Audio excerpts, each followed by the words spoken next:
জয় শ্রীকৃষ্ণ। রাধে রাধে। নমস্কার বন্ধুরা, মিঠুমণি কথার আরেকটি ভিডিওতে আপনাদের সকলকে স্বাগত। আশা করি আপনারা সকলেই ভালো আছেন, সুস্থ আছেন। আজকের এই ভিডিওর বিষয় হলো ইংরেজি 2026 সাল আর বাংলা 1432 বঙ্গাব্দের বেনিমাধবশিলের ফুল পঞ্জিকা অনুসারে দোল পূর্ণিমা এবং তার সঙ্গে পূর্ণগ্রাস চন্দ্রগ্রহণের পূর্ণাঙ্গ সময়সূচি। পঞ্জিকা অনুসারে পূর্ণিমার সময়সূচিগুলি আপনাদের সামনে তুলে ধরছি। এবছর অর্থাৎ 2026 সালে দোল পূর্ণিমা অনুষ্ঠিত হবে 3রা মার্চ 2026, বাংলা 18ই ফাল্গুন, মঙ্গলবার। পূর্ণিমা তিথি শুরু হবে 2রা মার্চ 2026, বাংলা 17ই ফাল্গুন, 1432 সোমবার সন্ধ্যা 5টা 44 এবং পূর্ণিমা তিথি সমাপ্ত হবে 3রা মার্চ 2026, বাংলা 18ই ফাল্গুন, 1432 মঙ্গলবার অপরাহ্ন 4টে 59। পূর্ণিমার নিশি পালন থাকছে 2রা মার্চ 2026, বাংলা 17ই ফাল্গুন, 1432 সোমবার। পূর্ণিমার ব্রত উপবাস পালিত হবে 3রা মার্চ 2026, বাংলা 18ই ফাল্গুন, 1432 মঙ্গলবার।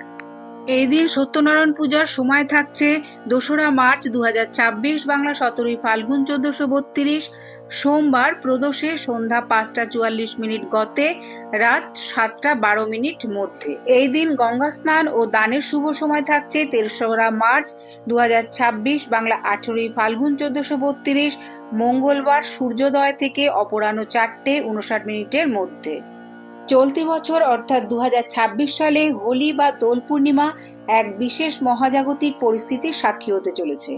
আগামী 3রা মার্চ 2026 মঙ্গলবার দেশ জুড়ে যখন রঙের উৎসব পালিত হবে, ঠিক সেই দিনই আকাশে দেখা যাবে বছরের প্রথম চন্দ্র। এখন জেনে নেব চন্দ্রগ্রহণের পূর্ণাঙ্গ সময়সূচি পঞ্জিকা অনুসারে। পঞ্জিকাটি আপনাদের সামনে তুলে ধরলাম। গ্রহণ স্পর্শ অর্থাৎ আরম্ভ হবে দিবা 3টে 20। গ্রহণ মধ্য অপরাহ্ন 5টা 5। গ্রহণ মোক্ষ অর্থাৎ সমাপ্তি শেষ হয়ে যাবে রাত্রি 6টা 48। গ্রহণ স্থিতি হচ্ছে 3 ঘন্টা 28। পূর্ণগ্রাস আরম্ভ হচ্ছে অপরাহ্ন 4টে 34। পূর্ণগ্রাস সমাপ্তি হচ্ছে সন্ধ্যা 5টা 33। পূর্ণগ্রাস স্থিতি হচ্ছে 59। গ্রাসমান থাকছে 1.155। যেহেতু ভারত থেকে এই চন্দ্রগ্রহণ দেখা যাবে, তাই কিন্তু এই সূতককালও মান্য করা হবে।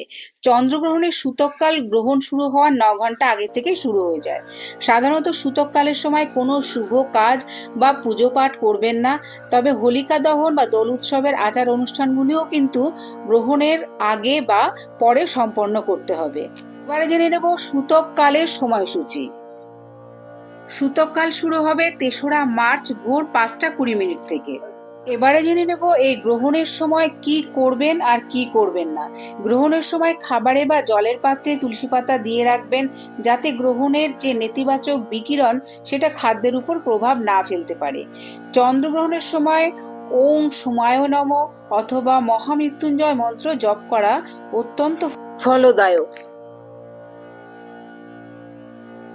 উৎসবের আনন্দ ভোগ করার পাশাপাশি শাস্ত্রীয় বিধিনিষেধ মেনে চললে চন্দ্রগ্রহণের নেতিবাচক প্রভাব থেকে মুক্ত থাকা সম্ভব। আজকের এই ভিডিওটি আপাতত এই পর্যন্তই। যদি ভিডিওটি ভালো লেগে থাকে তাহলে অবশ্যই একটা লাইক কমেন্ট করবেন আর আমার চ্যানেলটিকে সাবস্ক্রাইব করে আমার পাশে থাকবেন। দেখা হচ্ছে অন্য কোনো ভিডিওতে, অন্য কোনো পর্বে। ততদিন সবাই খুব ভালো থাকবেন, সুস্থ থাকবেন। জয় শ্রীকৃষ্ণ। রাধে রাধে।